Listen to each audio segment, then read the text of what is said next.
ഇവിടെ പൈസ അപ്പൂപ്പ ഇവിടെ പൈസ വേറെ എന്റെ അപ്പൂപ്പ ഇവിടെ പൈസ ഒന്നുമില്ല വേറെ വീട്ടിൽ പോയി ചോദിക്കേ പിച്ചക്കാരനെ വന്നേ എന്നെ കുറിച്ച് പറഞ്ഞു എല്ലാം കൊടുത്തു കൊടുത്തത് ഇല്ല ഞാൻ പറഞ്ഞു വേറെ ഇവിടെ പൈസ ഒന്നുമില്ല വേറെ വീട്ടിൽ കൊണ്ടുപോയി കൊടുത്തേ. അയ്യോ അവരെ വീട്ടിൽ നമുക്ക് എന്തെങ്കിലും കൊടുക്കും. നമ്മുടെ വീട്ടിൽ വരുന്നവർ നമ്മൾ അവർക്ക് നിവൃത്തി ഇല്ലാത്തതുകൊണ്ടല്ലേ വരുന്നേ.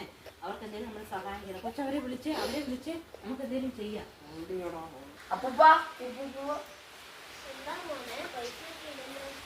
അല്ല അപ്പൂപ്പ ഇപ്പഴേ എനിക്ക് മനസ്സിലായി നിങ്ങളെ പോലെയുള്ള